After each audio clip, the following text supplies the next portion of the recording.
జరుగుతోన్న హిందూ వ్యతిరేక భారత వ్యతిరేక దాడులు అల్లర్ల నేపథ్యంలో పెద్ద ఎత్తున భారతీయుల నుంచి ముఖ్యంగా హిందువుల నుంచి ఒక డిమాండ్ వినిపిస్తోంది.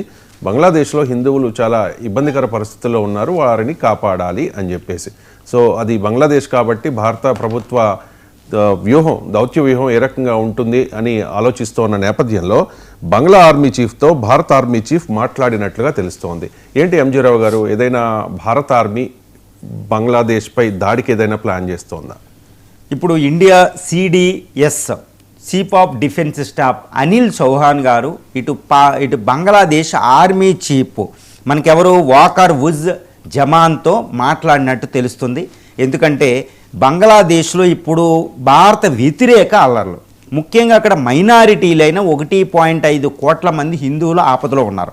ఈ మైమెన్ సింగ్ జిల్లాలో ఒక హిందువుని చంపిన విధానం, పోలీస్ స్టేషన్లో పోలీసులు అప్పచెప్పడం, ఆ పోలీసులు అప్పచెప్పిన మాబు తీసుకెళ్ళి ఆయన చంపడం, బ్రతుకున్నప్పుడే చంపడమా లేకపోతే చనిపోయిన శవానికి ఆయన నిప్పులు పెట్టిన విధానం ఒక భయభ్రాంతులను గురి చేస్తుంది అన్నమాట బంగ్లాదేశ్లో.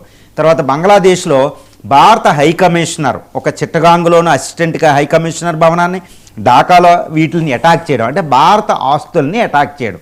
ఇప్పుడు సిడిఎస్ భారత chief of defence staff Anil Chauhan గారు ఈ వకార్ ఉజ్ జమాన్తో ఆర్మీ చీఫ్ బంగ్లాదేశ్ ఆర్మీ చీఫ్తో మాట్లాడడం ఎందుకంటే మీరు ఎట్టి పరిస్థితుల్లో కూడా అక్కడ మైనారిటీలను రక్షించాలి.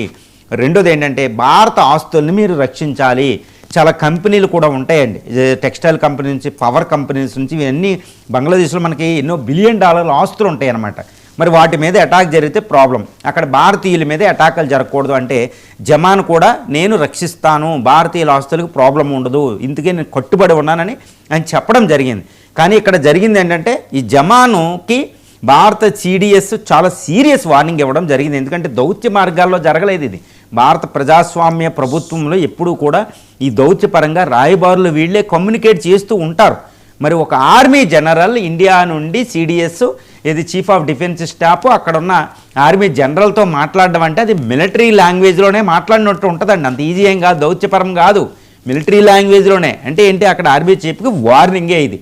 నువ్వు ఎట్టి పరిస్థితుల్లో అక్కడ నిర్విఘ్నం అయిపోయింది, యూనస్ ప్రభుత్వం అక్కడ సహకరించడం లేదు, సివిల్ గవర్నమెంట్ని మేము నమ్మే పరిస్థితి లేవు, కాబట్టి నువ్వు ఆర్మీ కాబట్టి నువ్వు రక్షిస్తావా లేదా భారతకు వ్యతిరేకత భావాన్ని ఆపుతావా, మా ఆస్తుల్ని రక్షిస్తావా, అక్కడ మైనారిటీ హిందువుల్ని రక్షిస్తావా, లేదా మా మిలిటరీ భాష ఎలా ఉంటుందో నీకు తెలుసు అని సిడిఎస్ అనిల్ చౌహాన్ నుంచి ఆర్మీ జనరల్ నుంచి సీరియస్ వార్నింగ్ అక్కడ జమాన్కి వెళ్ళడం జరిగింది బంగ్లాదేశ్ ఆర్మీ చీఫ్కి. ఇదే ఇక్కడ జరిగింది. ఎందుకంటే ఆర్మీ చీఫ్ ఒత్తిడి తెస్తే యూనస్ కూడా చేయలేని పరిస్థితి. ఎందుకంటే army is the most powerful అనమాట.